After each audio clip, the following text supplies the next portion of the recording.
பெங்களூர் மத்தியில் உள்ள மகாதேவபுரம் தொகுதியினுடைய வாக்கு தேர்தலில் அவங்களுடைய வாக்குச்சாவடிகளுக்கு போய் செய்ததில் நடந்த மோசடிகளை பற்றி, அதாவது ஒரே முகவரியில் நூற்றுக்கணக்கானவர்கள், அதுபோல ஒரு வாக்காளர் பல தொகுதிகளில் வாக்களிக்கிற ஏற்பாடு, இப்படியெல்லாம் பல மோசடிகளை ராகுல் காந்தி ஒரு விரிவான ஆய்வு பண்ணி, மாத கணக்கில் ஆய்வு பண்ணி அம்பலப்படுத்தி இருந்தார். அதுக்கு தலைமை தேர்தல் ஆணையம் இந்த குற்றச்சாட்டு உண்மை இல்லை என்றெல்லாம் மறுக்கலை. அவங்க என்ன சொன்னாங்கன்னா, நீங்க ஒரு உறுதி பிரமாணம் செய்து உறுதி கொடுத்து அந்த குற்றச்சாட்டுகளை சொல்லணும் அப்படின்னாங்க. அது உண்மையிலே தேவையில்லை. அது நீதிமன்றத்தில் தான் அந்த உறுதி பத்திரம் கொடுக்கறதெல்லாம். அதுக்கு பதில் சொல்ல வேண்டிய பொறுப்பு ஆணையத்திற்கு இருக்கு. ஒரு சாதாரண வாக்காளர் கேள்வி கேட்டால் கூட விடை சொல்லணும். நாடாளுமன்றத்தில் எதிர்க்கட்சி தலைவர் இந்த குற்றச்சாட்டுகளை சொல்றாரு. அதுவும் தேர்தல் ஆணையம் கொடுத்த ஆவணங்களை நம்பிதான் சொல்றார்.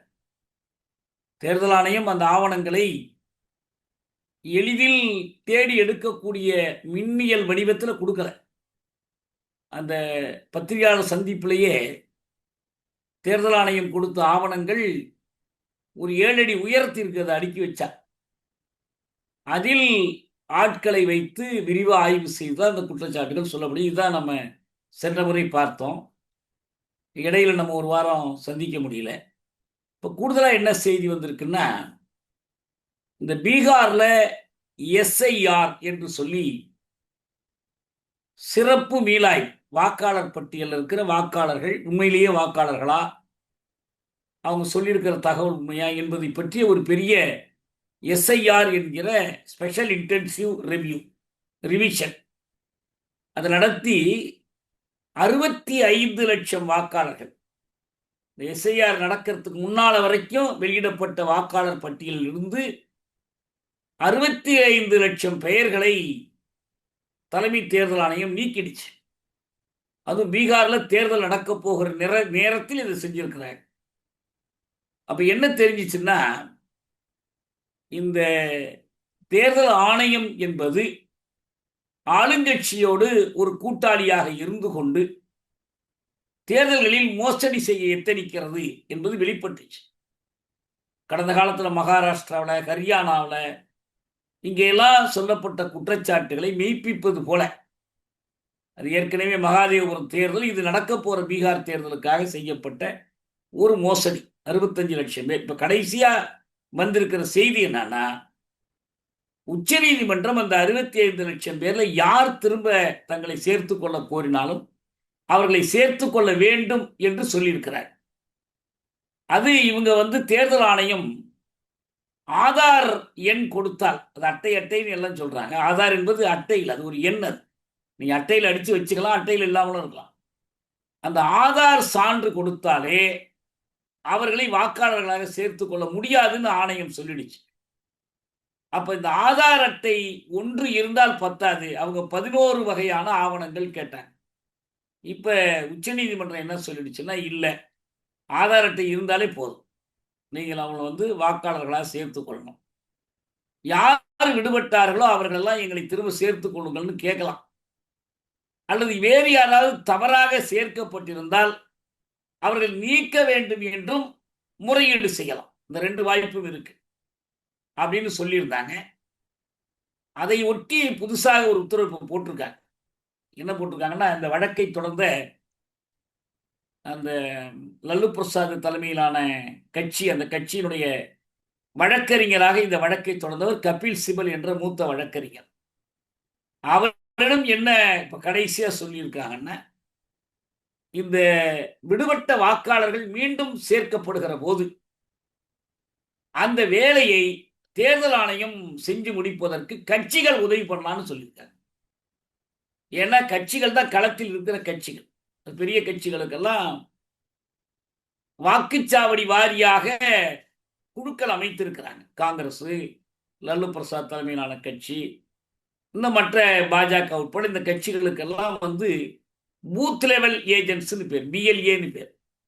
இந்த பூத் லெவல் ஏஜென்ட்ஸுக்கு தெரியும் இந்த தொகுதியில் யார் யார் வாக்கா எப்பா நீங்கள் உங்கள் வீட்டுக்கு போயிட்டு போய் வாக்கு கேட்குற மாதிரி நீங்கள் இந்த பட்டியலில் இருந்து உங்களை நீக்கியிருக்காங்களா, அப்போ நீங்கள் மீண்டும் இந்த பட்டியலில் இணைந்து கொள்வதற்கான சான்று கொடுங்கள்னு சொல்லி சேர்க்கலாம். இப்போ செய்தி என்னன்னா, அப்படி நீக்கப்பட்டவர்களில் 90 விழுக்காட்டுக்கு மேல் மீண்டும் சேர்க்கப்பட வேண்டும் என்ற கோரிக்கையை வைத்திருக்கிறார்கள் என்று வருது. இது பாஜகவுக்கும் தேர்தல் ஆணையத்திற்கும் விழுந்திருக்கிற ஒரு அடி.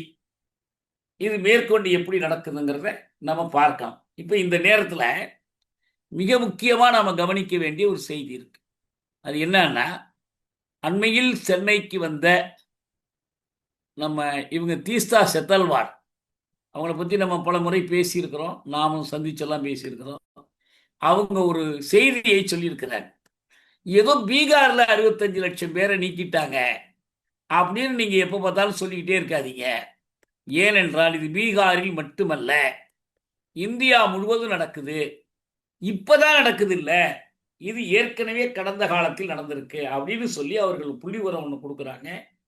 2021 2024 இந்த இரண்டுக்கும் இடைப்பட்ட காலத்தில், அதாவது நாடாளுமன்ற தேர்தல் நடப்பதற்கு முன்பு அந்த 21லேருந்து 24 வரையிலுமான 3 ஆண்டு காலத்தில் தமிழ்நாட்டில் மட்டும் 30,1861 வாக்காளர் பட்டியலிருந்து நீக்கப்பட்டிருக்கிறாங்க. ஆக இந்த மோசடியையும் தாண்டி தான் அவங்கள தோற்கடிச்சிருக்கிறாங்க தமிழ்நாட்டு மக்கள். இந்த வாக்காளர் பட்டியல் முறையாக இருந்திருக்குமானால் 2021க்கு பிறகு இந்த நீக்கம் இல்லைன்னா இன்னும் பெரிய தோல்வியை அவங்க சந்திச்சிருப்பாங்க. அதனால வேண்டி அந்த 2024 நாடாளுமன்ற தேர்தலில் சொல்லிக்கிட்டாங்க இல்லையா, பாஜக 2ஆம் இடத்தை பிடித்து விட்டது, மொத்தம் 48 லட்சம் வாக்குகள் பெற்றிருக்கிறது. இது எல்லாமே இந்த மோசடியின் அடிப்படையில் தான். இந்த மோசடி எப்படி நீக்கப்பட்டது, அது எப்படி சாத்தியம் நீங்கள் கேட்கலாம். அவங்க சொல்கிறாங்க, இது வாக்காளர்களுக்கான கோரிக்கை, இது ஏதோ ராகுல் காந்தி எழுப்ப வேண்டிய கோரிக்கை, பாஜகவுக்கு எதிர்க்கட்சிகள் எழுப்புகிற கோரிக்கை என்று பார்க்க வேண்டாம். 2016 முதல் மின்னணு வாக்காளர் பட்டியலை தேர்தல் கமிஷன் கொடுக்கணும்.